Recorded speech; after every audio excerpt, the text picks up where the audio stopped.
So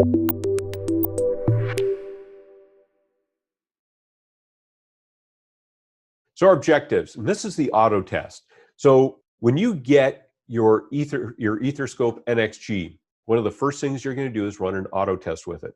So we're going to talk about why do we run the auto test first.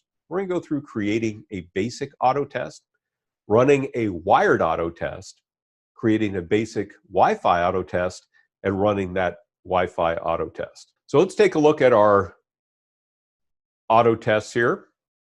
So wired and Wi-Fi port connectivity. So just to go over again, because this is a very, very important distinction.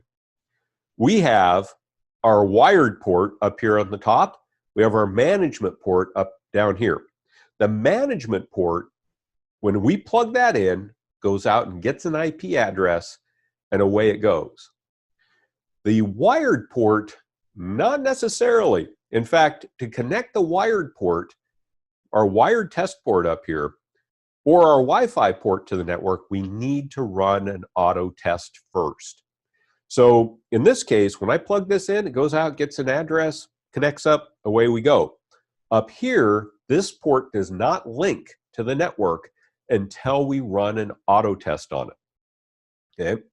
So what we find is that the auto test, by running that, allows us to go in and connect our EtherScope nXG up to do discovery, performance testing, ping tests, things like that. With the Wi-Fi port, an auto test is not required for discovery. It automatically goes out and starts scanning the network. In fact, if we come in here, you'll notice that it's kind of small, but in the upper left-hand corner, our channel number is going. That is our Wi-Fi port going out, scanning the network, looking for wireless devices out there.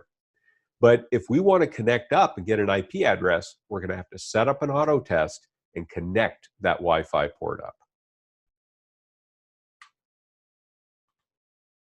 So let's go through how we set up an auto test in here.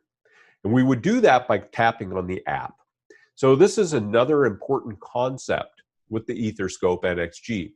And that is that we have a variety of apps on this platform. Great thing is that as apps come out, we can add those apps on here. So these are the apps that we have today. We're going to go through a few of these. But we go in and we will start an app. We will then configure that app, then we'll run it. And we're going to see that for most of these, we can go in and save that configuration. So now if I'm going from client site to client site, or facility to facility, or application to application, I can save those settings specific to that application. So this way I don't have to go back and recreate those. It also makes it nice that if I have more junior technicians going out and doing this, that we can create those profiles. They can then go out and run those and show us what those test results are. Okay. So we're going to start with the wired profile. So in this case, I'm going to come in and I'm going to go to AutoTest. When I go to AutoTest, what I see is that I have 3 default auto tests in here. I've got my wired profile, my air quality, and my Wi-Fi. So if I go to my wired profile, I can start going in and configuring this. So I'll click on that wired profile, and then I want to go in and configure that. Now, in most cases, I could just click on this and run it. But I may want to go in and set something like a VLAN tag. And this is where I can tag those packets. I can connect to VLANs. This supports 802.1q VLAN tagging. So in that case, I can come in here and click on my settings. So I'll tell you what, let's go over here and we will do that on our live EtherScope. So I'm going to click on AutoTest. And here it's run that profile already.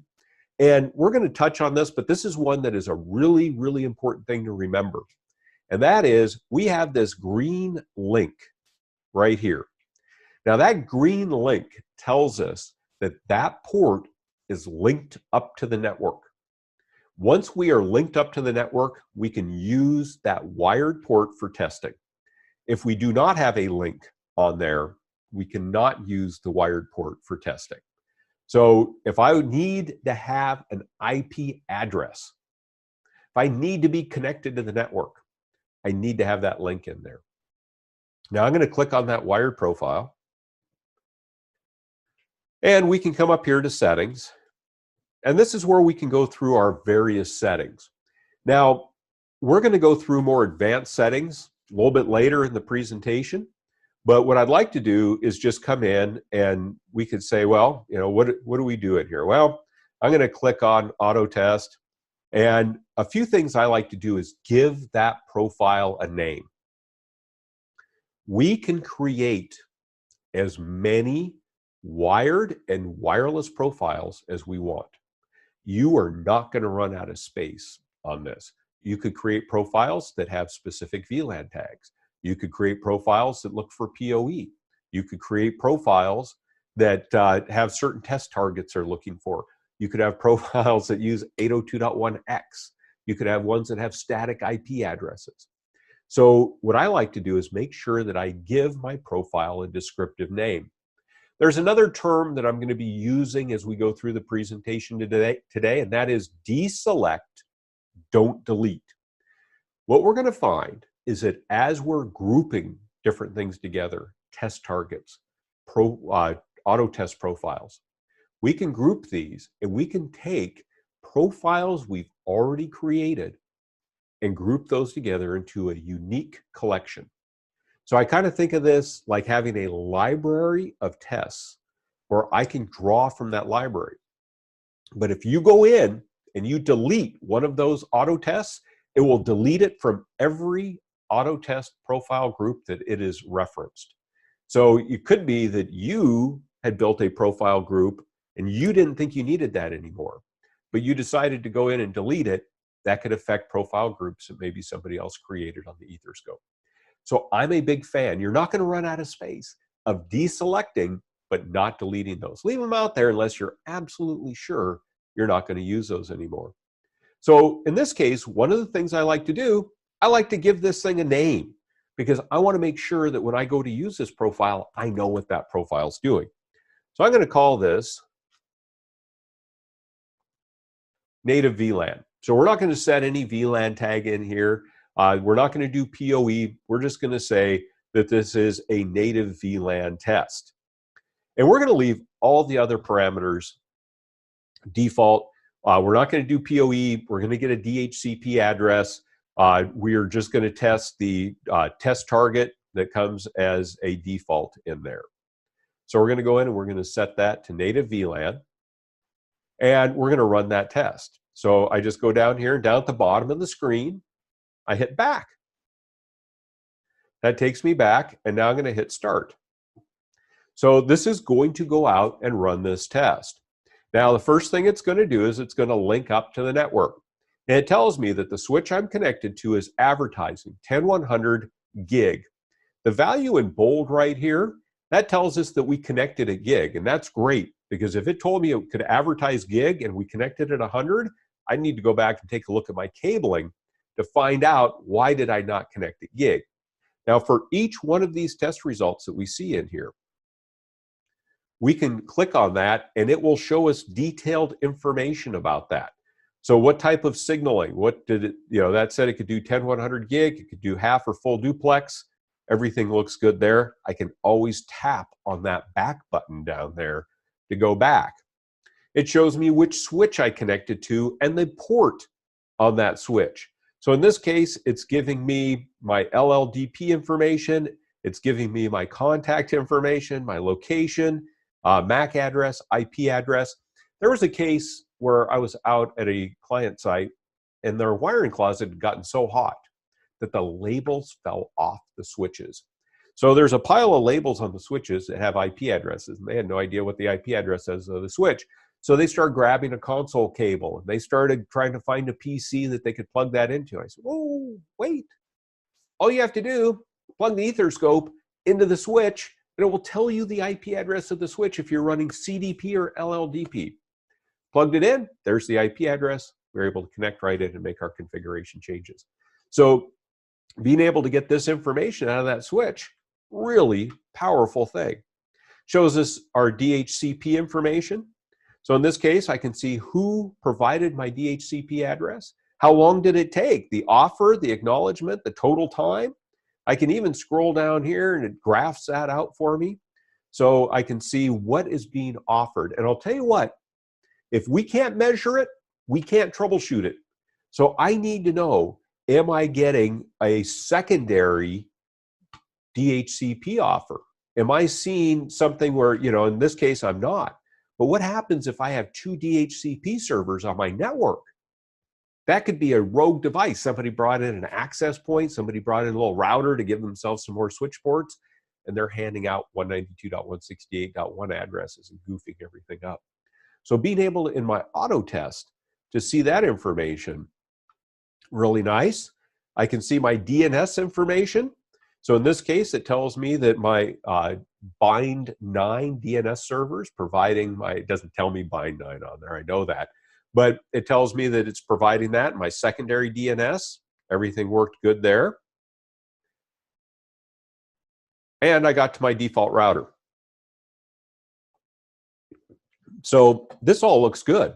And in fact, it looks so good that we get no errors, no warnings up here at the top, and we get our link. So now our wired port is linked to the network.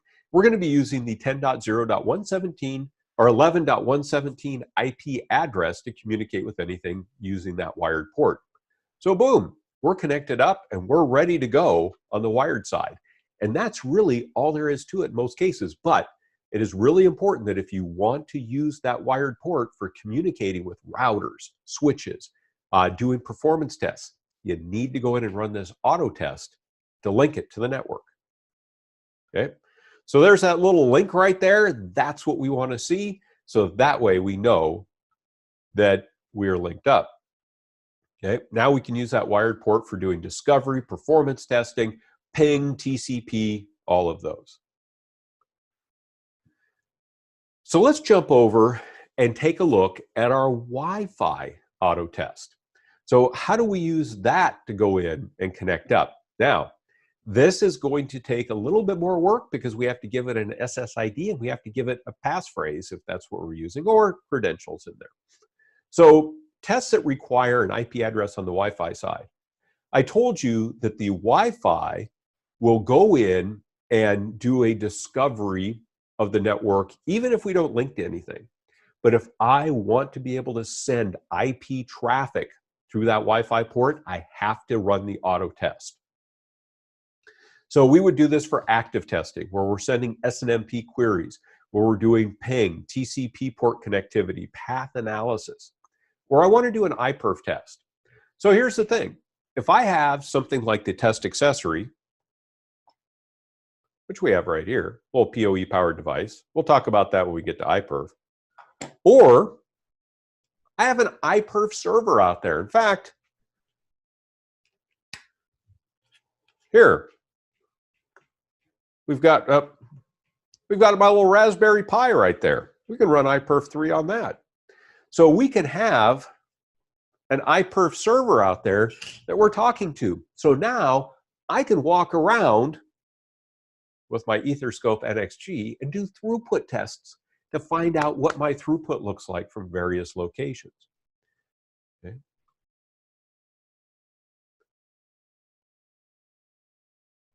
All right, so one of the questions, is that also on the Link Runner G2, Wi-Fi AutoTest? It's not. So on our Link Runner G2, what we've got is we've got the wired AutoTest, and it's going to look a lot like the AutoTest we see on here. We don't have the Wi-Fi AutoTest because we don't have a Wi-Fi network port on that.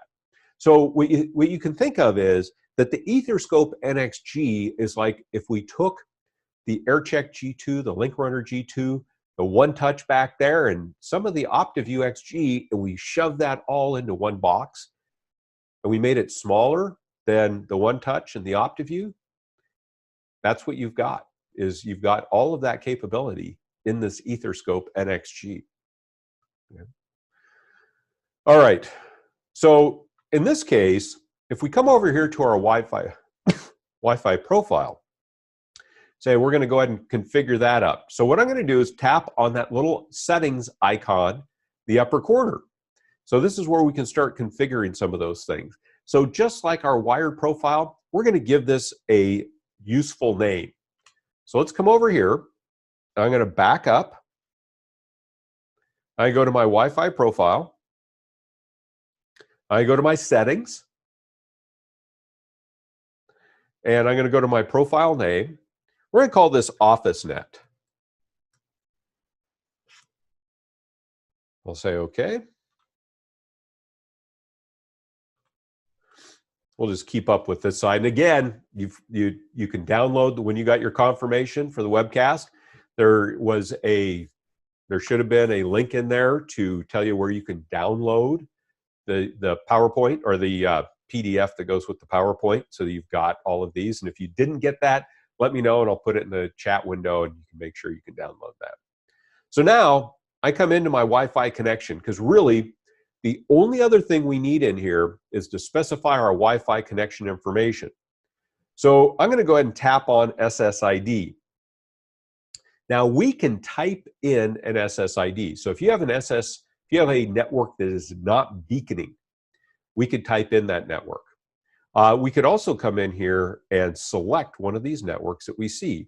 Now, if I start typing, what it's going to do is it's going to filter down on those networks that match that text. Now, in this case, I want to connect to the Netgear 77 5G network. So what I'm going to do is I'm going to select that network right there. Again, I could have typed that in if it's not beaconing, or if it's within range, I can go ahead and just select that from my list. I just start typing in the first few letters of the network name, and it will filter that down so I don't have to go through potentially a long list. I'm not close to a lot of other businesses out here where I'm at, but if you were in the middle of a metropolitan area, you might find that you get a lot of networks that show up in there. So I'll hit OK. So now I need to give it a password. And in this case, I like all of you, but giving you my password, maybe a little bit more than I want to do. So we are going to hit delete on there. We're going to come over here. Let's just maximize that. I'm going to come over and type that in on the EtherScope.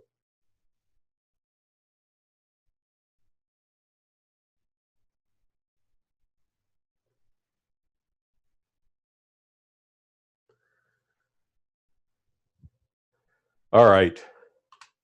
So we've got that in there.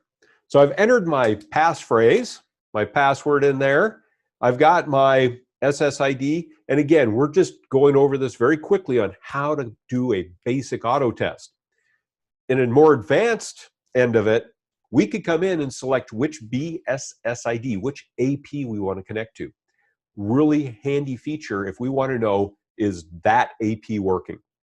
Because when we go to connect, we're going to send out a probe, and we're going to get probe responses. We're going to select the BSSID based on those probe responses.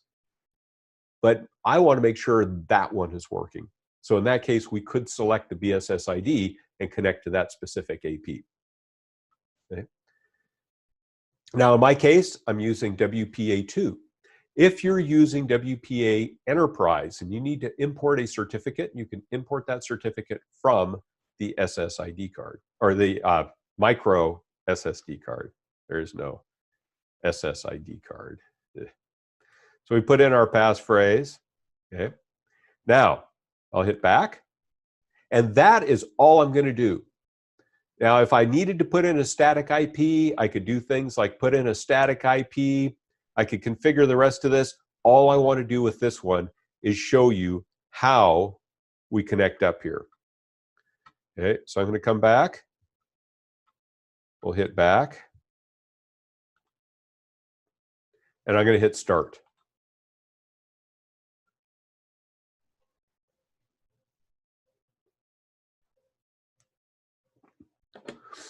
So what are we seeing here? We are going out, we're connecting to OfficeNet. I gave it a descriptive name. Why? Because I may want to use this profile again.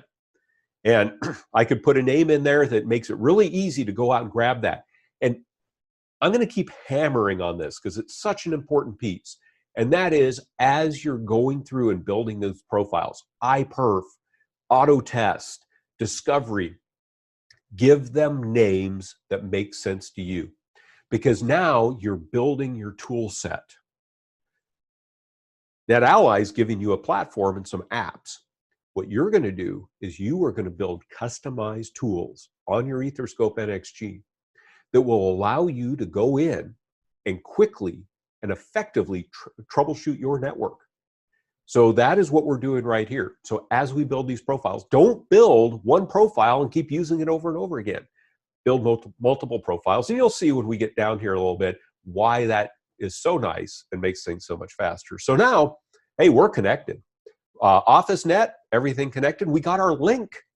We are linked on the wireless test port. It shows us right here, Netgear 77 5G. We're connected at 1.1 gigabits. In fact, if I expand that, this shows me all this phenomenal information. It gives me the AP information about where we're connected. It tells us what our signal looks like, shows us what our PHY rate is. So now you could walk around with this. This is being updated in real time, and that window will show you the last 24 hours. And you can see right here that we've got a little slider. We can scale in, scale out. So I can take a look at 100% of that time. I can take a look at a very short period of time. So we can slide that slider around, drill in and see what's happening. But what does my connection speed look like as I walk around? So it's telling me my PHY rate, my max, the percent of the PHY rate. So, where am I at? There's a lot of things we could get into. I can't help it. I got to click on connection log. There's our connection log. This shows us our connection. So I was downtown Seattle troubleshooting a problem, and they said on our guest wireless, we keep disconnecting. What's going on? People connect and disconnect. What we saw was when we went in and looked at the log, we could see as soon as we connected, it sent a D off. So it said, hey, I'll connect you. You can connect up. Come on, join our network. You join on, it says, get out of here. And it would knock us off the network. So by being able to go into the log, we could see that we were being dropped because of the D off.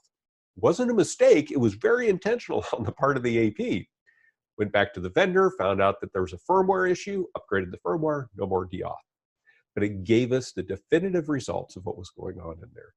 So now we've gone in, we've connected up. I could come in here and put my hands over the top of that just to see if we could change what our data rate is. Okay. So we can see we've got a pretty good connection right there. All right, so let's go back. We're connected up on the wireless. So that's how we go in and run a wired auto test and a Wi-Fi auto test. And these are the basis of what we're going to work off of from here. We want to use either the wired network port or the wireless network port. We've got to run these auto tests first.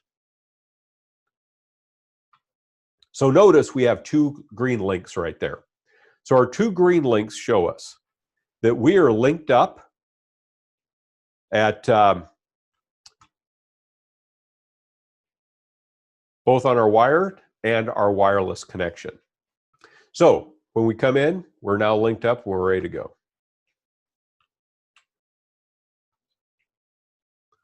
So there's our link. We're linked up to the network. So now we're all linked up. We've got both our OfficeNet and our native VLAN connected. We're ready to go and move on to discovery.